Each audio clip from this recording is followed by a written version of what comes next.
If you started playing Psychic Kung Fu Master thinking it was just another stylish action RPG, you've probably already realized it demands much more from you. Here, it's not enough to just button mash. Positioning, timing, and especially the intelligent use of psychic powers make all the difference between dominating combat or being completely crushed. And that is exactly why today I'm going to show you 10 advanced tips that the game doesn't explain clearly, but which completely change the way you play. I'm Matthew, and the video is about to start.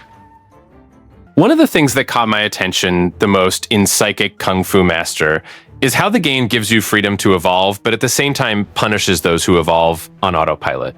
These insight trees seem, at first glance, like just another passive bonus system, but in practice, they are the heart of your endgame damage. If you just distribute points without thinking, your character functions but never reaches that absurd level of efficiency the game clearly allows. The trick here is to synchronize these trees with the type of weapon you actually use. If you play mostly with fists, for example, it makes no sense to invest heavily in bonuses that strengthen sword or staff styles. When you start aligning everything, external style, main weapon, and inside passives, damage stops growing linearly and starts scaling much faster. It's that type of synergy you feel in practice, especially in longer fights or against bosses. What's most interesting is that the game has several progression systems running at the same time: external, internal, lightness, styles, and it's easy to get lost trying to balance everything, but that is precisely the mistake. Instead of trying to be good at everything, focusing on one main style and molding your insight trees around it completely transforms the character's performance. You stop being a versatile fighter and become a specialized machine, and the game clearly rewards that. For me, this is one of those tips that completely changes how you view progress in the game. It's not just about getting stronger, it's about making the right choices work together. When everything clicks, weapon, style, and insight, combat flows better, damage skyrockets, and the game simply starts to feel easier, even without you realizing exactly why. If you're thinking about taking a defensive build to the late game, there is one technique that simply changes the game for you: the golden body of Bodhidharma. Seriously, this isn't just another defensive skill, it's practically a turning point in how you face the game's toughest fights. The big differentiator is its immunity to posture break. Anyone who has gotten further in knows how bosses start abusing this, especially against heavier builds. You might have high defense and a lot of HP, but if your posture breaks constantly, you become an easy target. With this technique, you basically eliminate that weakness, and that completely changes the rhythm of the fights. Another point I found very strong is damage mitigation against advanced bosses.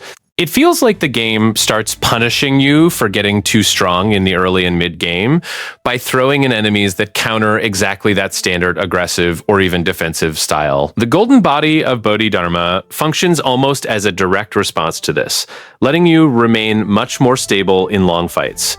If you enjoy playing as a tank, absorbing damage, and controlling combat with patience, this technique isn't optional.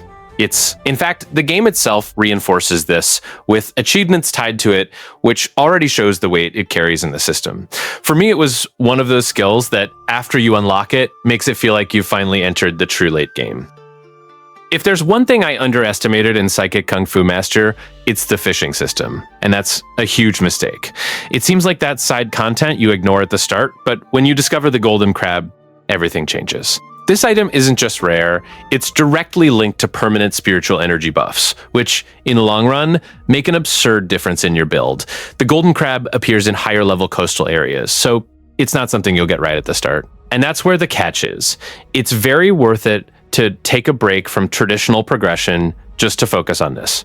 When you start farming this resource, you aren't just fishing. You're basically investing in the permanent growth of your character, especially in the spiritual aspect that impacts several internal skills. Furthermore, the golden crab is also an important step toward getting the epic fishing rod, which is another game changer. With this rod, the fishing system becomes much more efficient, opening the way for you to farm rare resources with more consistency. It's that snowball effect. You invest some time at the beginning and later reap much greater benefits throughout the game. In practice, this becomes an extremely strong parallel strategy. While many people are focused only on combat and traditional grinding, you can be accumulating permanent buffs that will keep you ahead without it being obvious. For me, this type of hidden system is what gives the game more depth, because it rewards those who explore beyond the basics and understand where it's actually worth investing time. A tip that makes a big difference, but which the game doesn't make that clear, is how much companions depend on affinity to actually work well. In the beginning, it's normal to think they're weak or even kind of useless because compared to the protagonist, they really do lag behind. But that's not their limitation. It's a lack of investment. The key point is in gift items. When you start giving the right gifts, affinity rises, and this unlocks important things like equipment slots and new evolution possibilities. It's literally what allows them to move past the basics and start accessing more advanced martial arts, including those you've already unlocked. Without this investment, no matter how much you advance in the story, your companions will remain stuck. And that's where many people make a mistake, thinking the problem is the combat system or the balance, when in fact, it's just a lack of progression in your bond with them. Personal missions help, of course, but gifts are the most direct trigger to unlock this potential. When you get this right, the game changes quite a bit. Your allies start holding up better in fights, using more useful skills, and even relieving pressure in tougher combats.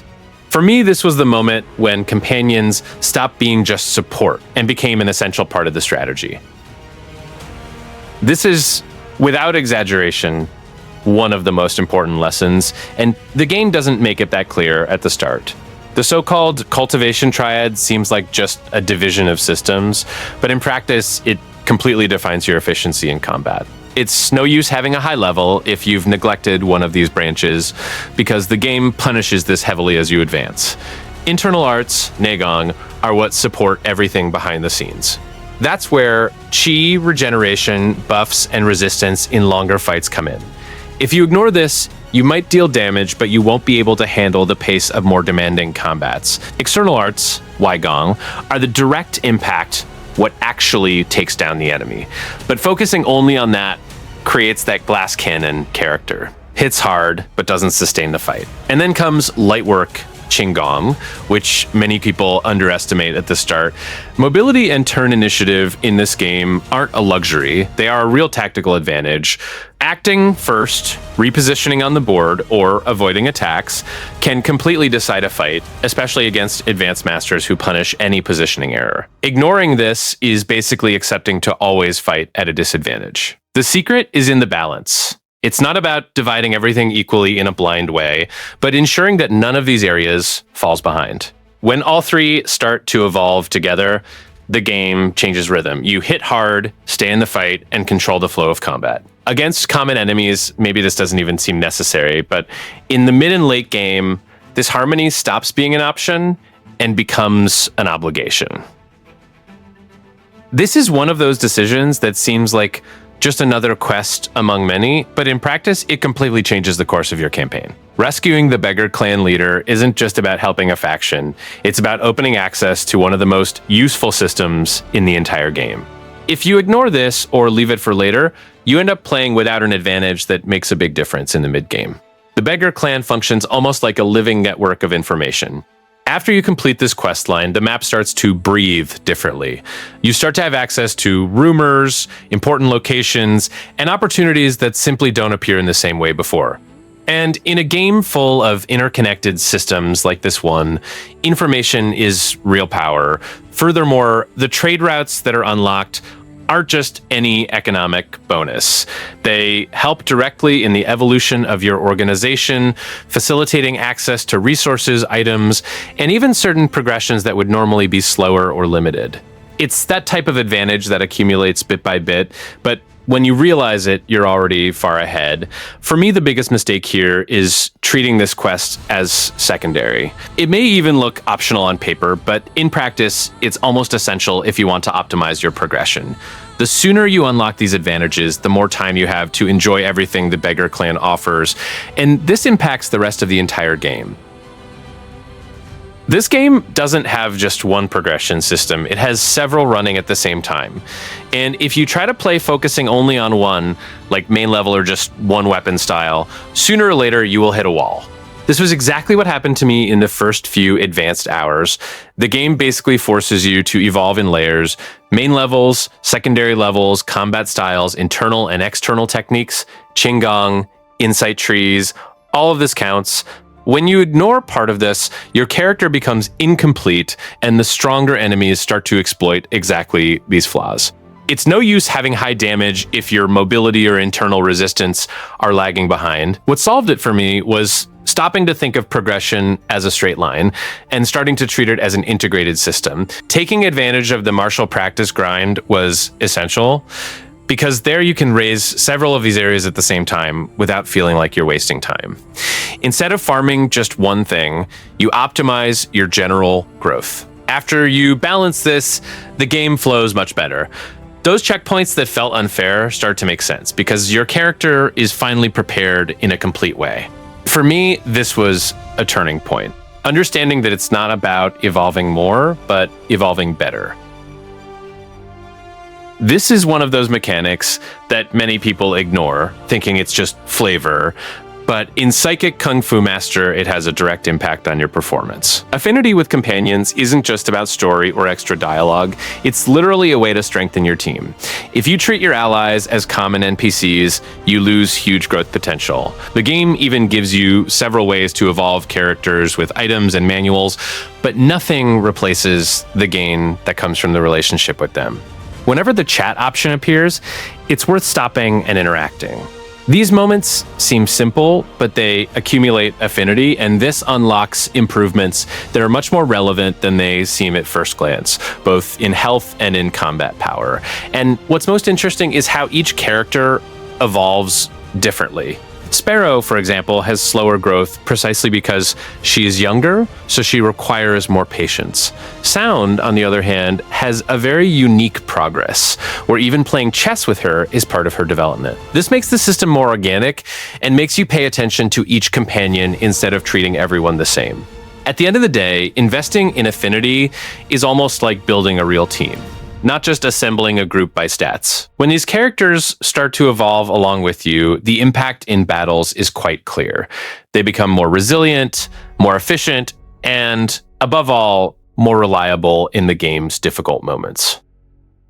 If you are still treating beasts as just an extra, you are leaving power on the table.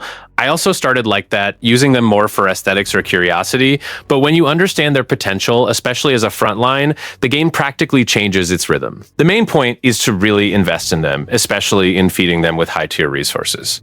It's no use giving them just anything and expecting results. Each type of beast responds better to certain items, like the eagle with gold-tier fish, or the pig with specific herbs. When you get this right, their growth accelerates much more than it seems at first glance. And what's most interesting are the evolution breakpoints. It's not just a number increase, they literally change appearance and make an absurd leap in attributes. It's at this moment that they stop being support and become true tanks, capable of holding heavy damage that normally would fall all on you. After I started using beasts as frontline, my way of playing changed quite a bit. They absorb the initial pressure, create space, and let you act with more control during the fight. For more strategic or even defensive builds, this is extremely strong. It's that type of system that seems secondary, but when well used, it becomes a central piece of your build. This one is pure quality of life, but with a huge impact on your progress. Psychic Kung Fu Master has a very deep alchemy system, but in the beginning, it seems a bit too laborious to be worth the effort. The problem is that, if you ignore this, later on you end up trapped in a much heavier grind than you needed. The secret is to reach Alchemy level 3 as soon as possible, and especially to successfully create a top-tier quality item manually at least once. It might seem like a somewhat distant goal at the start, but it's completely worth the investment. This is the turning point that unlocks batch production, which basically automates the entire process. After that, the game changes completely in this aspect. Instead of repeating manual crafting for hours, you start producing several items at once, saving an absurd amount of time. And it's no exaggeration, this really cuts dozens of hours of grind in the mid and late game, especially when you start depending more on consumables and advanced buffs. For me, this is one of those strategic decisions that seem small at the start, but which define how fluid your experience will be later. Investing in alchemy early isn't about gaining immediate power, it's about avoiding a huge bottleneck in the future. When you unlock the batch, you even get that "I should have done this sooner" feeling.